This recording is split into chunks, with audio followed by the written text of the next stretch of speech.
জানি ভাল পাব যোৱা বছৰৰ তুলনাত এই বছৰ অসমৰ কলেজত এডমিশন লোৱা ছোৱালীৰ সংখ্যা 50,000 বৃদ্ধি পাইছে আৰু তাৰ মূল কাৰণটোৱে হৈছে নিযুত মইনা আঁচনি।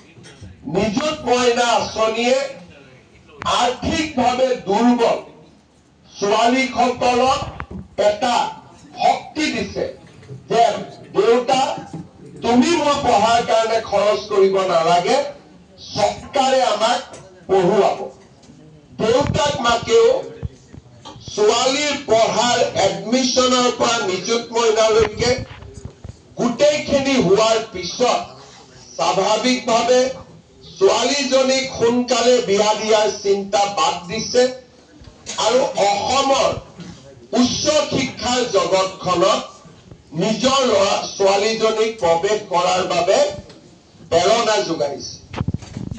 সেই প্ৰক্ৰিয়াৰ লগত অংশ বা সংযোগ কৰি আজি আমাৰ ছাত্ৰসকলৰ বাবেও আমি অলপ সময় পিছতে নিযুত বাবু আঁচনি আৰম্ভ কৰিম।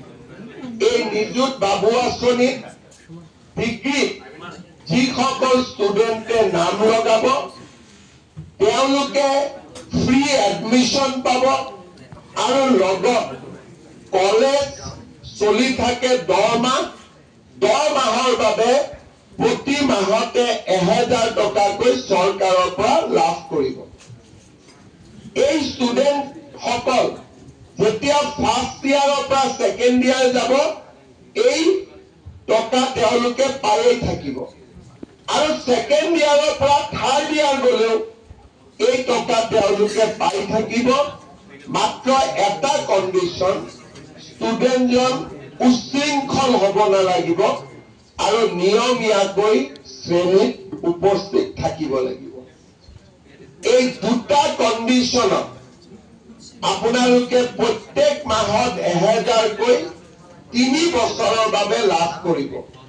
কোনোবাই মোক ক'ব যে মামা আমি ছেকেণ্ড ইয়াৰত পঢ়ি আছো, থাৰ্ড ইয়াৰত পঢ়ি আছো, আমি নাপাম নেকি? উত্তৰটো হ'ব আপোনালোকেও পাব, কিন্তু পোষ্ট গ্ৰেজুৱেটত নাম লগাব লাগিব, তেতিয়া ডেফিনেটলি আপোনালোকে পাব।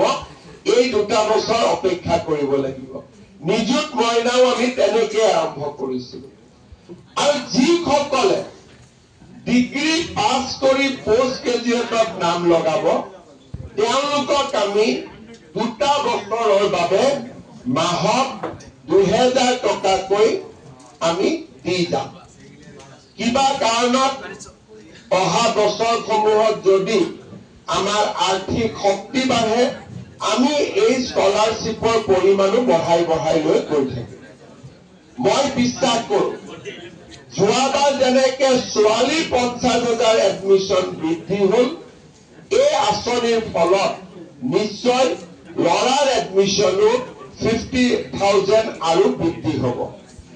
মই শিক্ষামন্ত্ৰী ডাঙৰীয়াক আৰু এটা আঁচনিৰ কাৰণে অনুৰোধ কৰিম। আটাইতকৈ পইচাৰ প্ৰয়োজন আমাৰ যিসকলে বিএডত এডমিশন লৈছে, কলেজবিলাকত বিএডৰ কাৰণে বহুত পইচা দিব লাগে। দুখীয়া ঘৰৰ ল'ৰা ছোৱালীয়ে বিএডত এডমিশন পৰা নাই।